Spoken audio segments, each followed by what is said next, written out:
Olá pessoal, tudo bem? Marcelo Kramer aqui. Sejam bem-vindos ao vídeo mais longo aqui no canal até agora. Esse vídeo foi uma live que eu fiz com alguns alunos dentro de um programa de iniciação no yoga. Um programa de 4 semanas que eu chamei A Caverna da Lótus. A cada semana eu fiz um vídeo, fiz uma live com a parte teórica e fiz um vídeo aqui para o YouTube com a parte prática, com um flow, uma sequência, para complementar a parte teórica. Então, vou começar a compartilhar um pouquinho com vocês aqui a parte teórica, esses episódios que a gente fez dentro do programa. Nesse primeiro episódio, eu falei um pouquinho da minha história com o yoga, da história do yoga em si, da relação com as artes meditativas, com as artes marciais, e falei também um pouquinho do aspecto da caverna e como que a gente pode correlacionar a vida na caverna com esse período agora da quarentena. Trouxe alguns insights aí, algumas ideias da parte teórica e da parte prática para a gente tentar aplicar para esse período agora de quarentena aí, tá? Espero que vocês gostem. Quando tiverem com um tempinho, peguem uma xícara de chá ou uma xícara de café e sentem que lá vem história. Valeu! Bom, eu tô aqui nos Estados Unidos e em Carolina do Norte. Vim pra cá antes do Natal. Eu tô morando na fazenda de uma amiga minha e aí trabalho na horta aqui e tem muita floresta ao redor, montanha, é um lugar bem isolado, né? Fica 40 minutos aqui da cidade mais próxima. E aí a troca é essa, para poder ficar aqui, eu ajudo elas aqui na terra. E em paralelo, eu estava dando aula de yoga e de capoeira aqui na região, tá? Só que aí com a crise, né, tudo aconteceu e acabou que não tá dando para dar aula. Mas a minha rotina tá a mesma do que eu tava antes. Assim, a minha ideia era de já vir para cá para ficar isolado mesmo, né? O lugar é perfeito assim para prática, né? Para me aprofundar na yoga e tudo. Ano passado eu acabei ficando o ano todo sem praticar direito, porque eu lesionei meu ombro. E aí foi um período que eu aprofundei bastante na yoga, em algumas coisas que eu não vinha estudando há muito tempo. E aí eu comecei a bolar a ideia de um programa, de um método. E quando aconteceu a quarentena, meio que me forçou fez uma pressão assim para poder focar em algo com a yoga, para poder trazer para vocês, para poder trazer pessoal. Eu estava com alguns projetos que ainda estou, mas eu tive que dar uma pausa com capoeira, com calistenia e o estilo de vida aqui nos Estados Unidos e no Brasil, para a galera daqui dos Estados Unidos. Só que aí, pela emergência da situação, de muita gente pedindo para fazer algo com yoga. Inclusive o pessoal que eu tô morando aqui. Uma das trocas que a gente tinha era de eu dar aula para eles aqui. Então vamos lá. Eu vou pontuar rapidinho a minha história na yoga, porque vem algumas lições por trás para vocês entenderem a minha perspectiva com o yoga. Talvez vocês vejam algumas coisas que não tenha sido explicado dessa forma. Mesmo que você já pratique, que você já faça, eu acredito que vai ter algumas sacadas. Por que eu estou dizendo isso? Eu faço yoga, eu fui exposto a yoga quando eu tinha uns 4, 5 anos de idade e nunca deixei. Yoga foi sempre parte da minha vida, sabe? Mas eu só vim ensinar 12 anos atrás, foi quando eu comecei a ensinar. E eu só tive sacada realmente assim de algumas coisas no ano passado, e 2 anos atrás e o ano passado. E ainda estou estudando, aprendendo, né? É uma prática e evolução constante. Não tem não tem essa de você mestrar a arte. Eu não acredito nisso, né? Para o resto da vida. Então, vamos lá. Eu vou falar sobre isso e aí vamos abordar sobre a caverna, tá? A ideia de como as cavernas e a simbologia dela está associada a esse período agora, da quarentena, do isolamento, né? De você estar em um retiro, digamos assim, né? E aí, segura seu café, porque é troca teórica aqui, tá? Vou fazer 40 minutos, mais ou menos. Vou dar uma fala rapidinho aqui sobre a história e aí a gente entra no aspecto da caverna e do programa que a gente está fazendo, tá? Então vamos lá. Falando um pouquinho da história. Eu iniciei na yoga, foi uma atração natural. Eu não tenho ninguém da minha família que segue a linhagem da yoga. Mas a minha mãe, ela tinha uma grande amiga, tem uma grande amiga, que é como se fosse uma tia minha, porque minha mãe se mudou do interior para estudar em Natal, né? E aí, durante o período da universidade, ela conheceu muitas amigas assim que são até hoje ficaram muito juntas e foram morar juntas mesmo depois de casada já. E uma delas praticava yoga e era professora de yoga do método Hermógenes. Quem não conhece Hermógenes morreu há uns anos atrás, mas é o maior nome assim da yoga do Brasil, né? Com 35, 36 anos, ele era do exército. E aí com 35, mas foi 35 anos mais ou menos, ele contraiu tuberculose e outras doenças. E aí ele começou a estudar yoga através de livros e começou a praticar as posturas. E os livros, ele até dizia que era em francês, ele não entendia. Mas ele ia copiando, ia vendo as imagens, praticou respiração e teve um benefício incrível. Então ele começou com 35 anos e se tornou uma das maiores influências da yoga no Brasil. E ele foi para a Índia, voltou e aí gerou a yoga terapia, né, que é muito falada aí, tem até o método dele. Se mudou para o Rio de Janeiro e formou o centro lá. Mas ele deixou o centro na Universidade do RN, lá, na UFRN, e tinham alguns professores lá, né? E dentre desses professores era essa amiga da minha mãe. Então eu me lembro, assim, é uma das primeiras memórias que eu tenho de criança, é eu saindo do meu quarto e vendo minha mãe na sala, se alongando, fazendo as posturas e tal. Ela tinha acabado de voltar da caminhada matinal dela, né? Ela gosta muito de fazer isso até hoje. É bem ativa, minha mãe é super ativa. Mas ela não era uma yogi, assim, ela não praticava a tradição da yoga. Ela simplesmente usava para se alongar, mas se conectar, né, com o corpo. E naturalmente eu fui atraído por aquilo, começava a copiar ela e ia fazendo, sem entender o que era, né? Não foi ninguém que chegou e disse, isso é yoga. É assim que faz, né? Ou nada que ela tenha me puxado para fazer. E nos finais de semana eu ia para casa da amiga dela e eu chegava lá, tava os livros de Hermógenes. Eu lembro que eu ficava vendo os livros, eu não sabia ler, mas eu via as figuras e ficava tentando copiar. E assim começou. Então eu não tinha um professor de yoga assim. Um outro ponto interessante, eu me lembro, eu estava num ônibus em Natal e aí foi a primeira vez que eu vi um Hare Krishna. Aquela figura com aquela roupa, né, laranja assim, toda caída lá, cabelo, né, cabeça raspada, só aquele cocôzinho assim atrás. Aquele cheiro de incenso, acho que foi a primeira vez que eu tive contato assim com aquele cheiro de incenso. E ele passava distribuindo incenso assim, para as pessoas, andando no corredor e distribuindo incenso. E eu estava sentado no meio, lá no fundo, olhando para ele assim, no final do corredor. Quando chegou em mim, ele pegou um livro assim da bolsa e me deu o livro. Me deu o livro, eu fiquei segurando sem entender assim, olhando para ele. E o ônibus parou, ele desceu, foi embora. E até hoje eu tenho esse livro. Na época eu não sabia o que era. Esse livro é do Bambu Patda, ele foi o que foi responsável para espalhar a cultura Hare Krishna. Eu não vou entrar em muitos detalhes sobre isso, mas Hare Krishna está associado a yoga, só que eles acaba pegando um pouquinho da religião, né? É um meio um pouco religioso. Mas a religião vista na tradição da Índia é diferente da religião como a gente vê fora da Índia, incluindo a ideia de Deus, né? Porque na Índia você cria o seu Deus, é com a ideia de que tudo é um espelho do Deus que a gente tem dentro e da conexão, tá tudo ligado. Então, às vezes, eu não vou me aprofundar nisso porque é bem complexo com relação a essa ideia. Mas, o fato é, eu não sigo nada do Hare Krishna, mas a teoria, a filosofia por trás está muito ligada a yoga. Né? Tem um Bhagavad Gita, que é um dos livros mais base da tradição yogi. Ele é referente a Krishna, né? E, enfim, aí aquele livro eu segurei por muito tempo. Depois, cara, 2014, só dando um pulo no tempo aí, quando eu fui treinar com o Dharma Shakti, em Califórnia, em Long Beach, é uma das minhas uma das gurus que eu tenho, assim, de referência, né? Eu lembro que eu entrei lá no estúdio dela e tinha a imagem desse cara do livro, que até então eu não tinha muito conhecimento sobre ele e eu não tinha dado muita atenção a esse livro. E estava no altar dela, assim. E aí ela era da linhagem dele, né? E eu fiquei admirado, aí voltei, comecei a estudar e fui me aprofundando em outras partes da yoga que eu não conhecia. Mas aí, voltando lá ao tempo, né? Depois eu tava com uns 7, 8 anos, eu começava, junto com a yoga, eu pratiquei arte marcial, né? Comecei a praticar arte marcial, então tinha karatê, era muito assíduo em karatê, praticamente todo dia.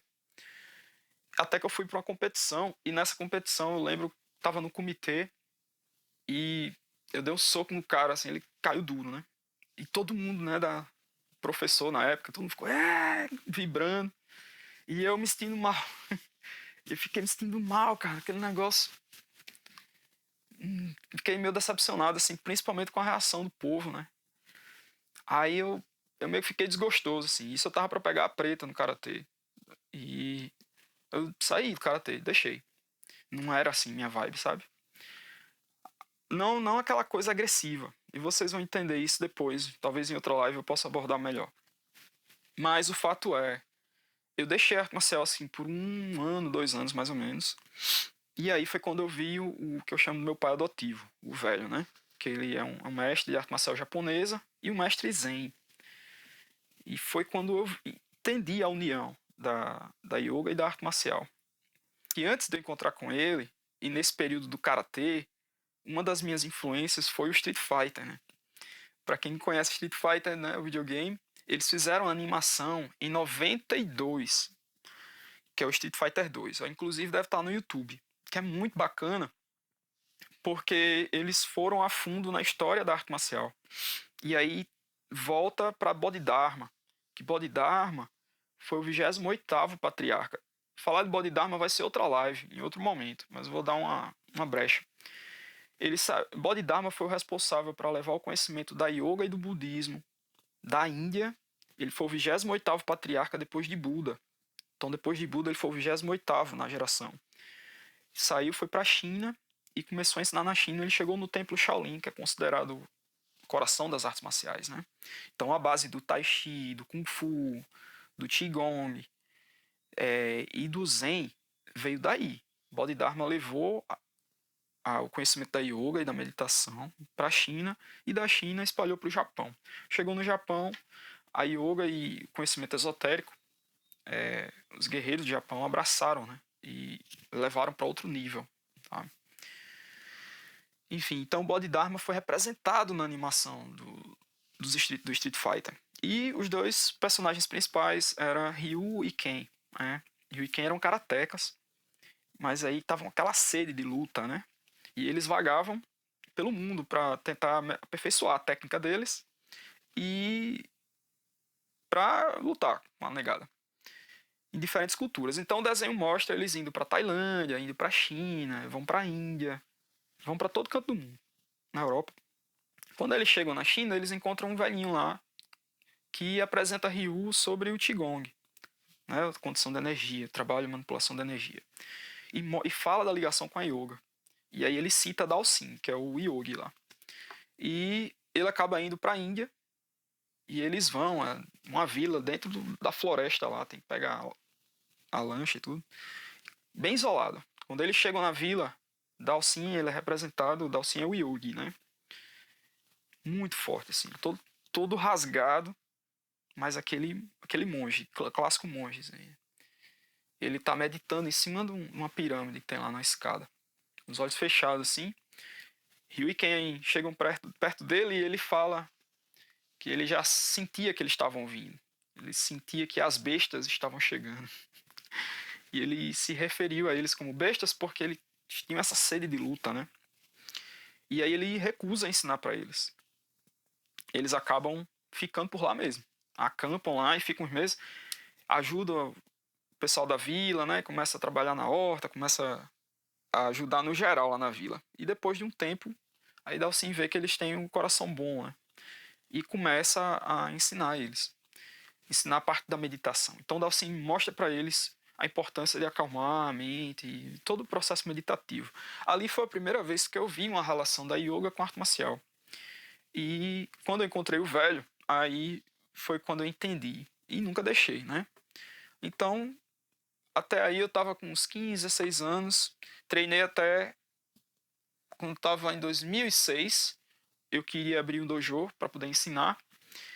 E o velho falou para mim que o nosso sistema, que não era um sistema, né? A tradição dele, não era ideal para ensinar. É sistema de arte marcial, mas que tem a yoga dentro, né? E aí ele me indicou um mestre lá do Japão, né, que é a maior referência hoje das artes tradicionais. E o aluno mais velho dele, mais alto grau, morava aqui nos Estados Unidos.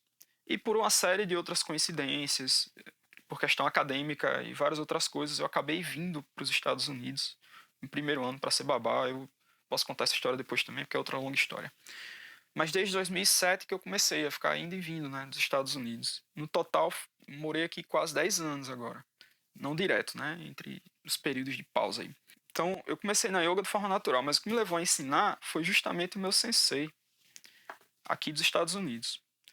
Entre essas indas e vindas, treinando com ele, que ele também é professor de yoga, teve um período que eu fiquei quase 4 anos sem vê-lo, né? Por conta de tudo, né? Dinheiro, tudo, para vir para cá não é fácil, tive que passar uma porrada de anos juntando dinheiro para poder vir. E aí, nesse período, eu fiquei procurando outras artes marciais. Fui treinar com um aluno de Bruce Lee, e virei instrutor de Jeet Kune Do, né? Que é a arte de Bruce, que é uma arte bem explosiva, é bem direta, né? É bem defesa pessoal explosiva, assim. E aí, depois desse período, eu voltei a treinar com o sensei, né? Consegui voltar lá para treinar com ele. E ele viu que eu estava muito pesado. Ele dizia que eu estava muito pesado. Eu abria, assim, a porta do dojo, ele... Abra devagar. Quando eu andava, ele dizia que eu estava andando pesado, né?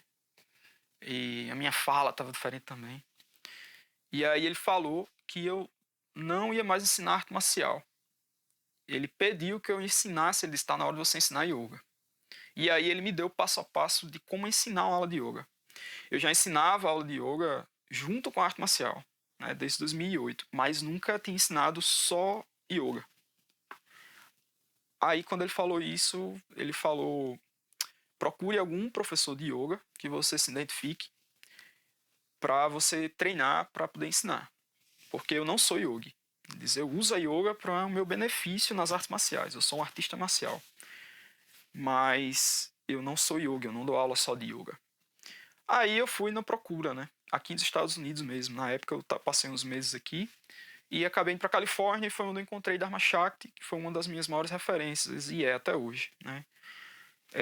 Pela energia dela, a forma que ela dava aula, era incrível assim, a conexão. Ela vive yoga, né?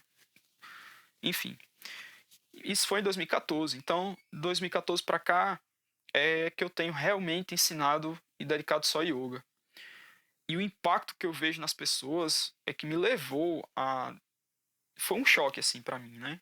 Eu voltei pro Brasil, comecei a dar aula no Espaço de Ana, que é a minha querida Adriana, uma das minhas professoras também de coração, lá em Natal. Ela sempre dizia para mim, cara, você tem que dar aula de yoga, você tem que dar aula de yoga. Porque eu dava aula de arte marcial lá no espaço. Ela permitiu, né? Mas ela sempre dizia, você tem que dar aula só de yoga, porque você dá aula de yoga na sua aula de arte marcial já. Você tem energia. E aí, quando eu voltei dessa viagem, ela ficou toda feliz que eu ia dar aula de yoga lá. E comecei, né? E foi muito massa a energia, né? Então, assim, é isso. Basicamente, eu tenho 12 anos aí que eu estou ensinado, mas eu tenho treinado com várias pessoas. E eu tentei chegar em uma prática que fosse boa para mim, né, pessoalmente. E eu vim com a ideia de começar a compartilhar a minha prática, que sempre minhas aulas foram assim, mas eu não chamei de um método. Na verdade, o pessoal fala que existem tantos métodos de yoga quanto existem instrutores, professores de yoga. Beleza. Agora vamos lá. Segundo ponto da live hoje. O que é yoga? Pra gente entrar na terceira, que é a conexão com a caverna, tá? Yoga, assim, tentando resumir, tentando falar de uma forma bem prática, todo mundo sabe já que a palavra significa união, né? É a ideia de percepção. Mas o que é essa percepção? O estado yogi, você chegar no estado yogi, é quando você percebe que está tudo ligado, está tudo conectado. Quando eu bebo água, essa água vai fazer parte de mim. Se eu como uma banana, daqui a pouco essa banana vai fazer parte de mim. Então, se eu paro de respirar, você entende a conexão existe. Tá? Você tampa seu nariz, tampa sua boca, fique sem respirar para você ver. O que quer dizer? A gente depende do que está fora. Tanto a nível de energia básica, quanto a nível de energia para gerar massa. O nosso corpo físico, ele é resultado de várias vidas que se sacrificaram ao longo da vida para poder sustentar a nossa vida. Que veio de mais de proteína animal, vegetal, né? Que se converteu e gerou, que veio de outros seres vivos. O ar está saindo das plantas. Metade dos nossos pulmões está pendurado nas árvores. O ar que a gente solta, as árvores usam. Então, assim, falar de conexão é bem lógico, mas o que se deve é sentir. Sentir de verdade. Viver sentindo isso, estar conectado, sentindo, não é só entender intelectualmente, é sentir. Esse é o estado de yoga. E essa é a nossa origem. Foi daí que a gente veio. A gente veio da conexão, a gente veio da união. Só que o estilo de vida que a gente leva, a cultura, como que a gente é educado, leva a gente a se distanciar um pouco disso ou não, né? Então, yoga é a prática mais antiga que se tem dados históricos para mais de 10 mil anos. A yoga é uma ciência e uma arte. Não tem nada de religião nela, tá? Ela é uma arte e uma ciência. Ela é uma arte espiritual. É importante entender o que é espiritual, tá? Quando eu falo espiritual, eu falo, eu não sou uma pessoa religiosa, mas eu sou uma pessoa espirituosa. Espírito, se você quebrar a palavra espírito, inspírito, vem do latim, é do grego, que é inspiralis, do latim mesmo. Inspiralis, inspirar, vem do ar, conexão com o ar. Você entende que o ar, ele é o símbolo maior dessa conexão com tudo. Porque as árvores estão usando o ar, eu estou usando o ar, os outros animais, outros seres usam o ar. Então, tá tudo ligado através do ar, a conexão. Então, quando a gente inspira, você está se conectando com a atmosfera, com o planeta, com tudo. É a essência da vida, né? E aí vem as bases do Qigong, da manipulação da energia, que eles falam do prana, né? Na Índia, na China, no Qi, Qi, e no Japão do Ki, que é a energia vital que fala que está conectado com o ar. Então você traz a energia junto com o ar para dentro do seu corpo. Então é estranho você falar que você ensina yoga, que eu sou professor de yoga. Porque yoga é um estado de percepção. Você não tem como ensinar. O que a gente ensina são as disciplinas, que é como se fosse pré-yoga. São várias disciplinas do corpo, da mente e do corpo energético para você alinhar esse corpo, para trabalhar a simetria, que é importante, para trabalhar os ajustes do corpo e da mente, para você chegar no ponto de equilíbrio. E quando você entra nesse ponto de equilíbrio, é como se você tivesse com a antena, aquelas televisões antigas, que a gente tinha que pegar a antena e colocar em posições. Aí, opa, tem uma posição aqui, aí pegava o canal, né? O corpo é parecido. A galera mais nova aí, não sei se está pegando esse fio da meada. A gente tenta sintonizar esse corpo. A gente tenta alinhar e trazer ele para um ponto onde você pode se conectar com o cosmos. Não é viagem. Quando eu falo de cosmos, é a ideia de você... Inicialmente a gente pratica para trazer a união interna. Nosso corpo, da nossa mente. E aí quando a gente estabelece essa união, a gente consegue se conectar com o todo, com a externa. E aí das disciplinas mais conhecidas, o que foi escrito, o que se tem escrito hoje, é de Patanjali, né, os Yoga Sutras. Patanjali foi bem recente com relação à história da yoga. Mais ou menos o tempo aí da Bíblia de Jesus, 2000 e um pouquinho, 2500 quase. Mas ele pegou os escritos antigos da yoga, de vários escritos, de várias fontes, e condensou e compilou eles nos Yoga Sutras. Ele simplificou a escrita, o sânscrito. E não é só sobre yoga, né? A yoga a gente tem medicina dentro, tem a Ayurveda, tem a forma de você se conduzir. Então, aí chamam de Ashtanga, que são os 8 ramos da yoga. É como se fosse 8 galhos, tá? Você imagina uma árvore e tem 8 galhos. Então são as disciplinas que formam a árvore da yoga. Se comparando com a yoga, com a árvore, né? A gente vê que tem aquela coisa que, se você pegar a radiografia dos pulmões, você entende que os alvéolos, né, tudo lá, eles parecem ramos de árvore mesmo, né? Bem interessante isso. Essa Ashtanga que eu estou falando não é a mesma coisa do método de yoga que tem, né? Que a gente vê. Ashtanga é um método de yoga, tá? Mas o nome Ashtanga, o cara que criou o método, Patabi Joyce, ele tirou esse nome dos Yoga Sutras. Ashtanga quer dizer 8 ramos, 8 disciplinas, tá? E essas 8 disciplinas, elas estão interconectadas, não é um passo a passo, não necessariamente uma vem depois da outra, então elas são adaptáveis o ideal é que você adapte a yoga para cada pessoa. Cada pessoa tem. Isso é o que eu sigo, certo? Existem métodos que são fixos. Você tem a sequência fixa. Então, tem sequências fixas, como se fossem os katas, aí, as formas das artes marciais. E você sabe o que praticar. É interessante ter essas formas, eu acredito, assim, como base. Para quem está começando, para quem já pratica mesmo, para manter aquela disciplina. Bem interessante a questão da disciplina. Mas depois se torna uma coisa muito fechada.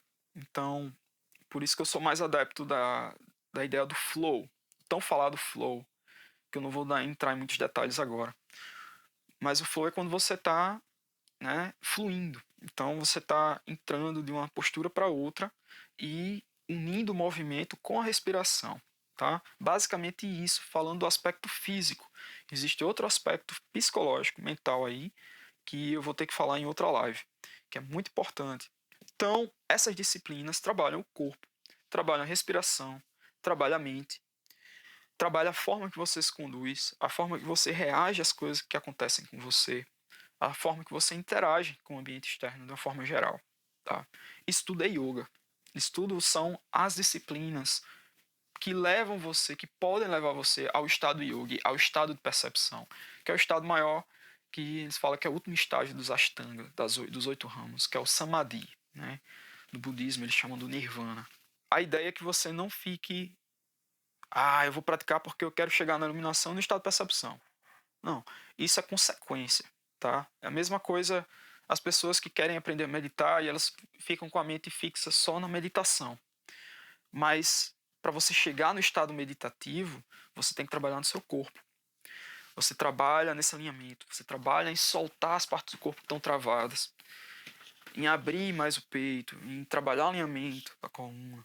E o treino da mente também, que é um trabalho de concentração antes de chegar no estado meditativo. E o Samadhi é quando você está no estado meditativo por um longo período de tempo, você pode chegar nesse estado de união.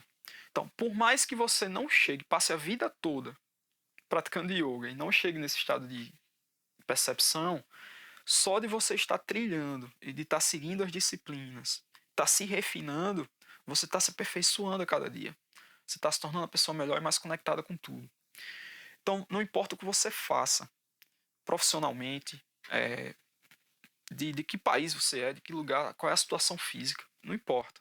Se você adicionar yoga na sua vida, com certeza você vai tirar benefício, você vai sentir melhoras em vários aspectos. Dito isso, vamos lá para o nosso último tópico, que é o das cavernas. Eu trabalho caverna há um tempo, né? Eu comecei a trabalhar caverna quando eu estava no início da graduação, em 2004. E aí, por vários motivos, eu acabei chegando nas cavernas, mas basicamente para procurar fósseis. E para poder chegar nas cavernas, foi onde eu entrei em contato com a galera da escalada. Eu tinha um amigo que escalava na época, Léo, eu já conhecia ele, Léo Boulder, de um tempo. A gente surfava junto e ele vivia me chamando para escalar e eu não dava muita bola. Aí quando eu comecei para a caverna, eu vi que eu precisava da técnica de corda, de vertical, né, para poder descer nas cavernas. E aí, na hora, eu entrei em contato com ele. E foi massa porque ele estava para fazer um curso.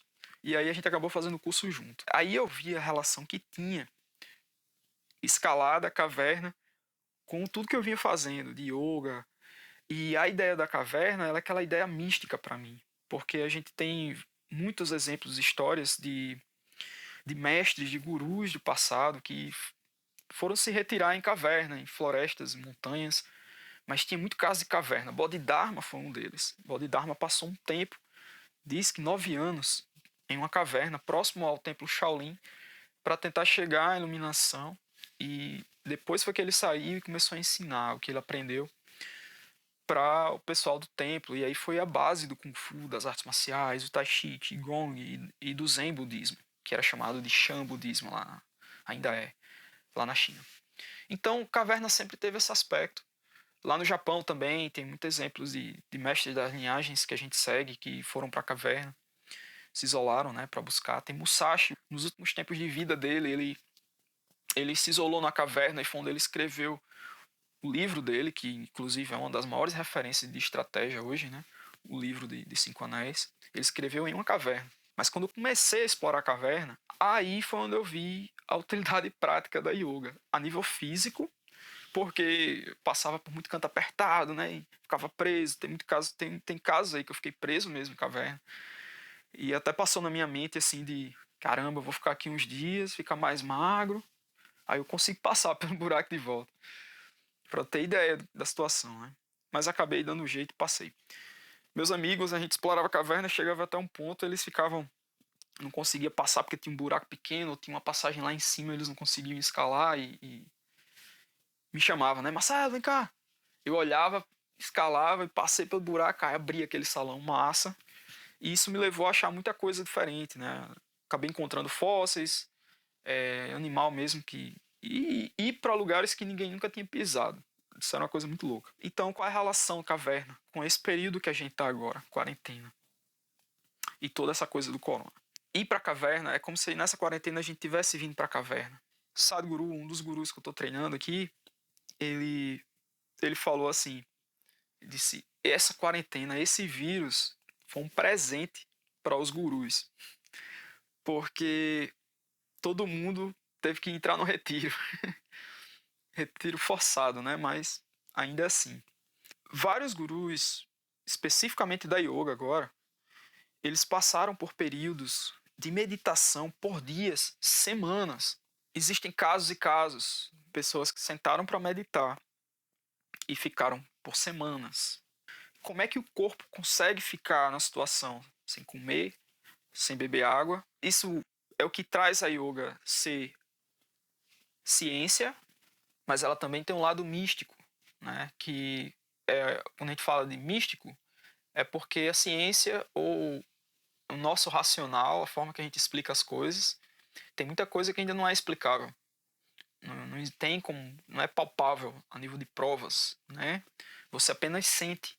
E aí entra o grande diferencial da yoga para as outras áreas de conhecimento, digamos assim. Citando, por exemplo, religião, ciência e yoga. Apesar da yoga ser uma ciência, mas ela chama de que é uma ciência antiga. É uma arte mística, né? Na religião, você é um crente. Você acredita porque alguém santo ou de uma referência maior falou algo e você passa imediatamente a acreditar. Ou está escrito em um livro sagrado. E aí você, óbvio do livro sagrado, imediatamente você passa a acreditar. Então é baseado em crença. Na ciência, você acredita quando você vê os dados, né? Ou você é o cientista que está pesquisando e você vê a coisa acontecendo, ou você lê um artigo científico de uma revista ou jornal de referência e você passa a acreditar, muitas vezes sem ver, porque está escrito em um jornal de referência. Na yoga, não. A yoga, nós não somos crentes. Você precisa sentir. Você precisa sentir. Muitas das coisas sutis da yoga não tem como ensinar. Não tem como passar, não tem como falar. Não é ler um livro, não é porque eu estou falando, que você vai entender e vai pegar a mensagem. Você tem que sentir. Então entra aquela historinha, né? O velho dizer. Eu apenas abro os portões. Quem tem que atravessar são vocês. Quais são as dicas que eu posso dar? Diminuir 3 coisas. 50%. Tenta cortar 50% dessas 3 coisas. Que possivelmente vocês já estão fazendo. Porque a quarentena está forçando a fazer. Ou não. Mas eu quero que você tente fazer com mais consciência. 1. Tenta cortar 50% do que você come diariamente. Segundo, 50% do seu movimento. Sei que muita gente agora pegou esse período de quarentena, né? E tá aí fazendo workouts da vida, trabalhando fisicamente. Mas eu espero que isso não seja só uma válvula de escape para o que tá aqui, para vocês. Eu sei, é importante estar se movimentando e manter a energia, mas tente experimentar um dia ou outro. Tentar ficar mais calmo. Cortar 50% aí. E o terceiro é o que você fala. Então, essa talvez seja que vocês estejam praticando já e muito. Não sei como vocês estão aí, né? A situação de cada um, se está mais isolado mesmo, ou se tem pessoas que você está convivendo. De toda forma, tenta cortar 50% da sua fala.